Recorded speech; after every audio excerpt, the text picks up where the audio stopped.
Well, hello, folks out there in YouTube land. Let's get right into this show.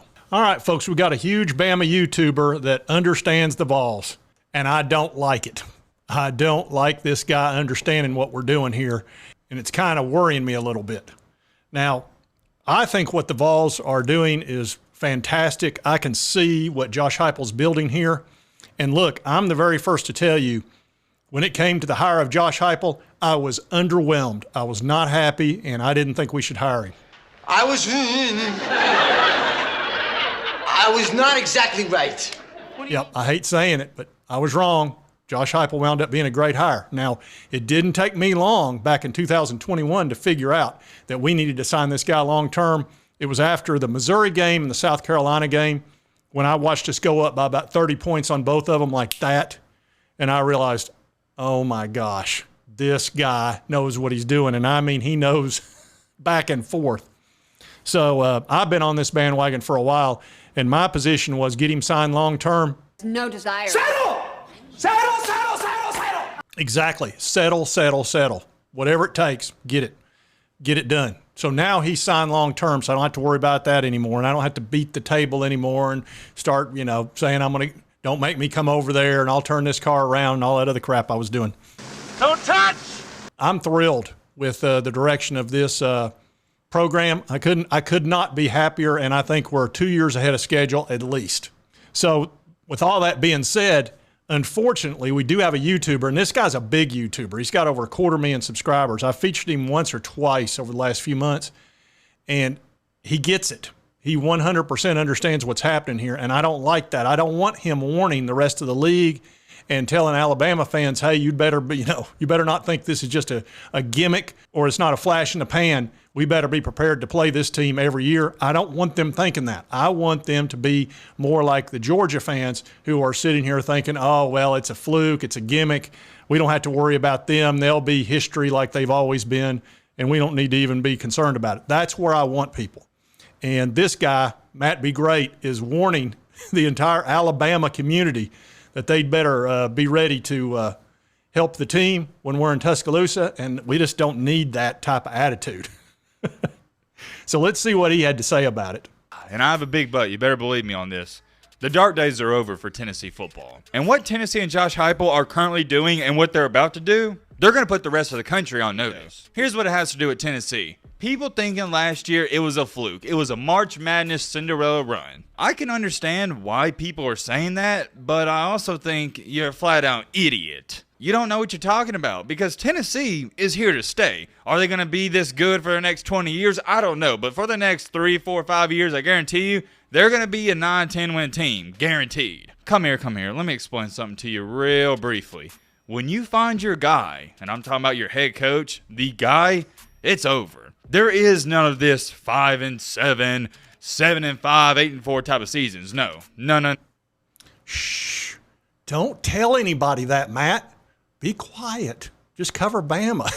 Don't let people know what's going on over here. Similar situation with LSU. They got their guy, and they're probably going to be a 10-win team for the next 10 years. Once you find your guy, like Alabama found Nick Saban in 2007, the rest is going to fall into place. But here's the shocking part for Tennessee.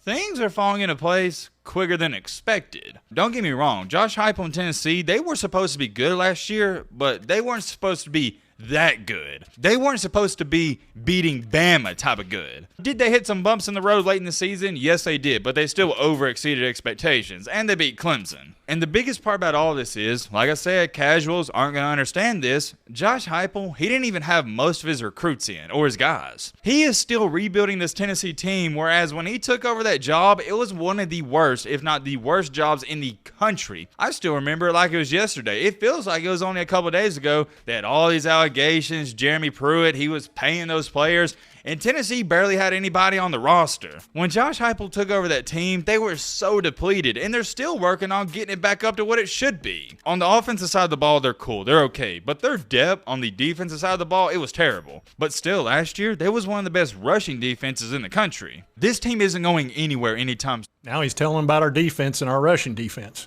and the improvement there and how we're continuing to improve it. Again, that doesn't need to be out there. We need people taking us for granted so we can show up and be on them, 30-0 before they know it. and then they can worry about that next year. You can believe what you want, but I'm telling you some cold hard facts. Tennessee and Josh Heupel is about to put the rest of the country on notice. They ain't playing around because now that they're good, all these 5-star and 4-star recruits are about to flock to Knoxville. And the craziest part about all this is they've been sucking and they were still having good recruiting classes. Now they're good, so they could easily have a top 5 recruiting class every single year. This is the start of something new. It feels like they've turned the page in the book. They're on to the next chapter. As far as it goes for Joe Milton, is he going to be able to replace Hendon Hooker? Is he going to be as good as Hendon Hooker? Is he going to be this superstar that everybody's trying to hype him up to be?